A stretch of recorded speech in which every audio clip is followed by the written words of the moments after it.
Misery, a state of great suffering, unhappiness, or distress, often caused by poverty, pain, misfortune, or emotional turmoil.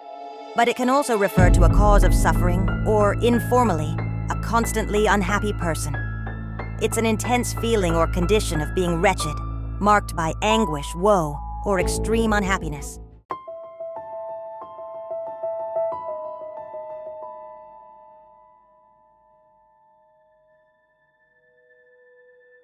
All right, cabin review mode. Tonight I'm talking about Misery, both the novel and the film. Wow, this storm has me stuck here.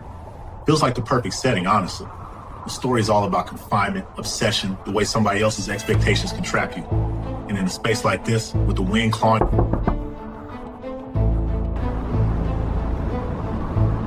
Are you Jay from Back to the Flix?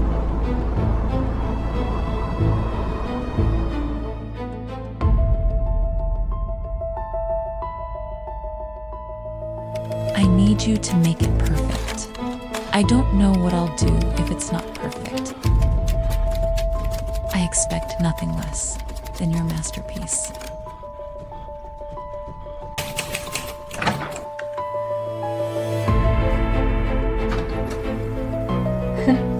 Supper's ready.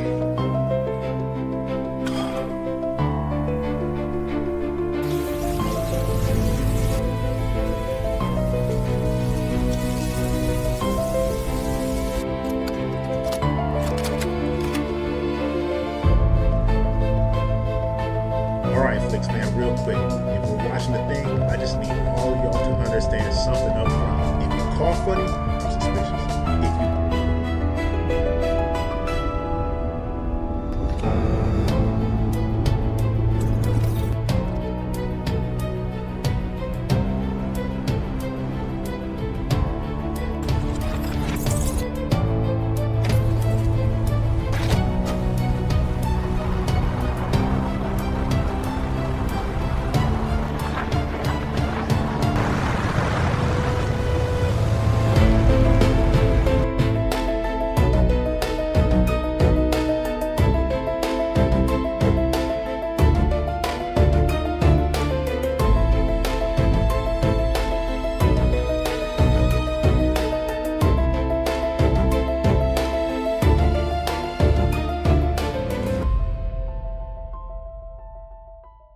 What's good, y'all? I'm Jay, and welcome to Back to the Flix, the spot where I will wind some of the 80s and 90s classics. Sometimes I add a little information, some insight, but we're definitely going to have some fun. I created this channel to build a community of people who remember these classics and never had the opportunity to enjoy them. With that being said, this movie review is about 1990's Misery, a Stephen King novel adaptation. So have you ever had someone tell you, "I'm your biggest fan"? Just know that this movie turns that sentence into a threat. But unlike last week's review of John Carpenter's The Thing, this horror has nothing to do with monsters. Well, not at least on the outside. It's about control and being trapped with someone that loves you so much they don't want to let you go. I'm going to break this movie down scene by scene and hit all the key moments, and how this movie is a flirtation between comfort and confinement. So to you all of my Flix fam, go grab your popcorn, your snacks, and your drink, and let's get back to the Flix.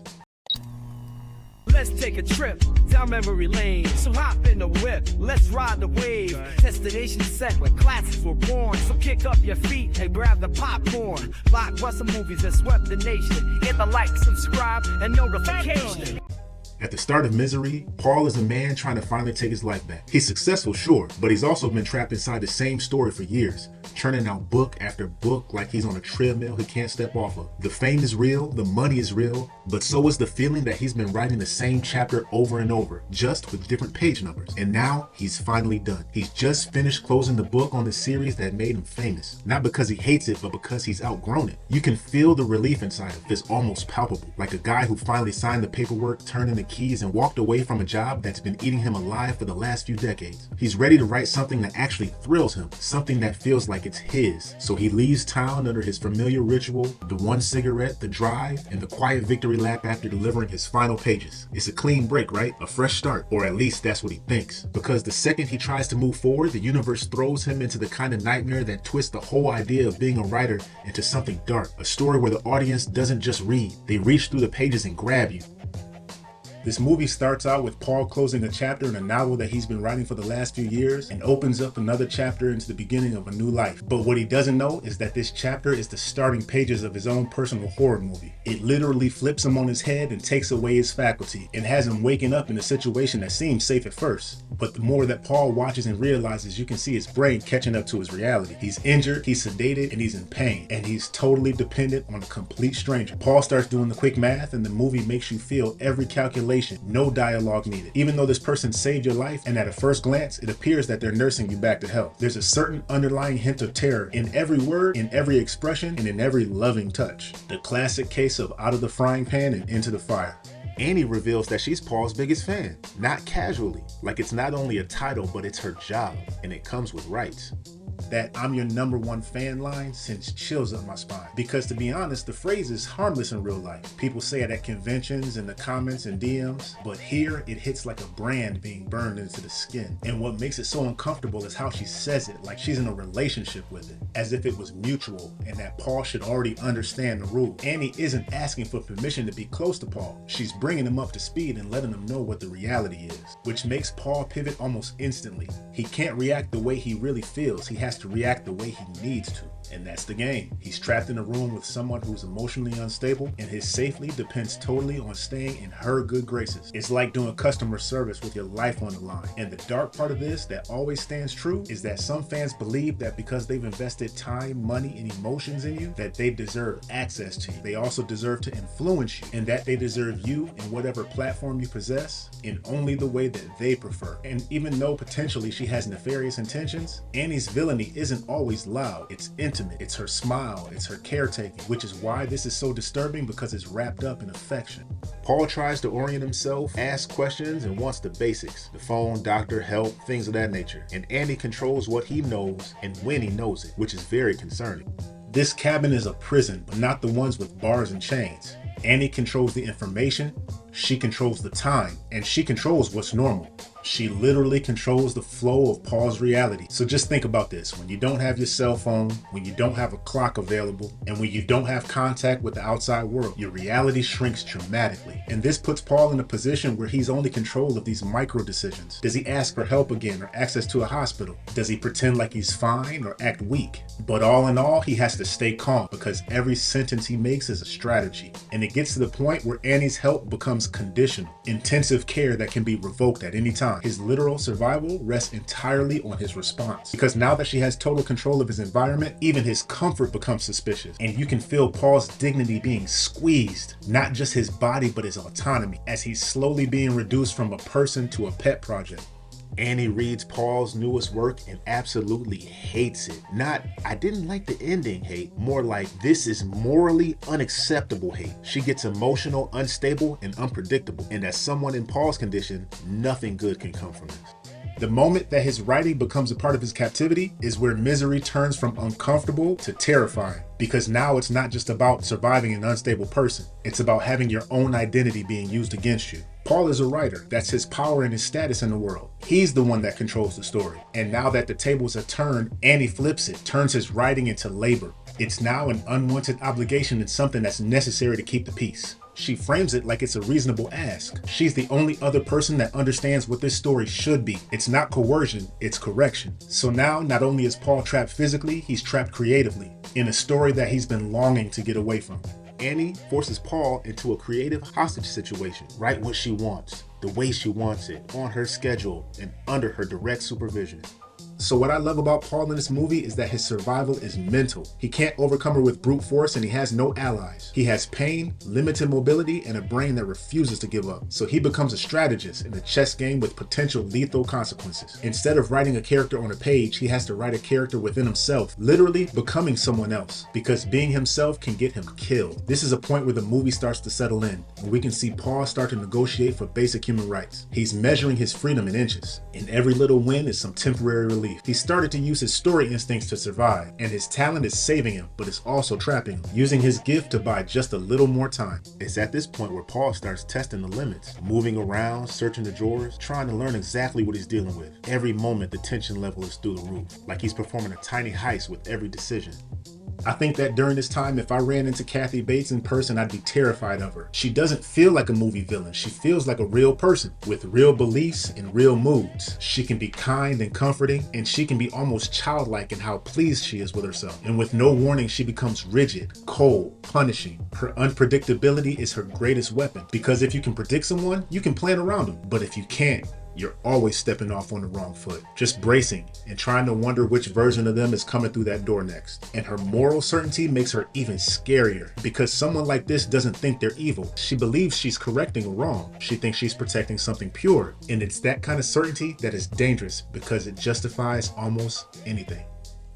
Annie's instability spikes. Paul realizes she's not just emotionally volatile, she's capable of going all the way. Meanwhile, there are people looking for Paul, and every hint from that from the outside world raises the temperature inside the cabin. Misery is like a masterclass in making small things feel like life or death. This is a cabin movie. Most of it is interiors, and there's two main characters, and yet it's more tense than movies with 10 times the budget, because it understands one thing: suspense lives in anticipation and not action. And also pacing. This movie lets the tension simmer. It doesn't rush, and it gives you plenty of time to think. If he does that, she'll notice. It gives you just enough time to dread the next thing coming. That's why it only needs sudden hints of violence for us to feel the brutality, while the psychological pressure remains constant. And Paul's perspective keeps us locked in. We're never comfortable because he's never comfortable. And even those moments that Annie is being nice, the camera and the sound design just keep reminding us that nice is only temporary.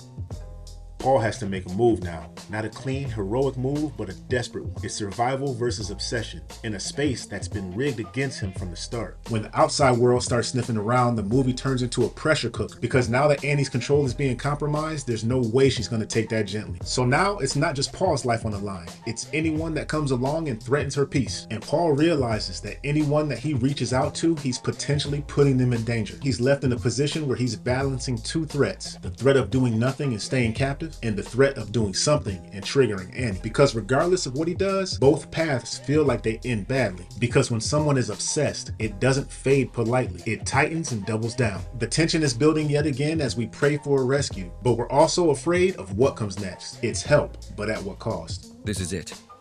Either I leave, or I become a permanent part of her story. I gave him everything, and he's still trying to leave.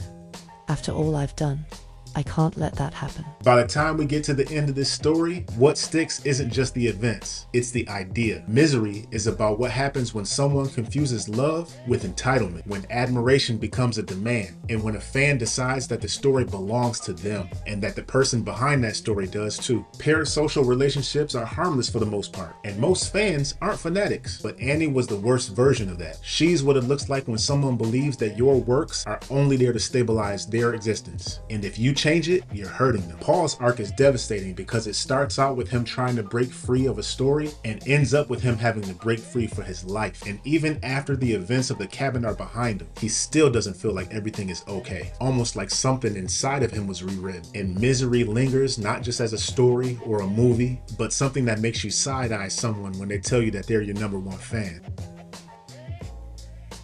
And that's why Misery still works. It's not about the gore, it's about the vulnerability. It's about someone smiling at you while they tighten the leash. Rest in peace to James Caan and Kathy Bates' all-time performance. Drop a line in the comments and let me know what scene messed you up the most, or if it's the scenario as a whole. And if you had to survive in that cabin, what's your first move? Thanks for tuning in to another review, and be on the lookout every Friday. If you haven't already, hit the like, subscribe, and notification, and go ahead and share this channel with somebody you know who loves these 80s and 90s classics. Again, my name is Jay, and let's get back to the flicks.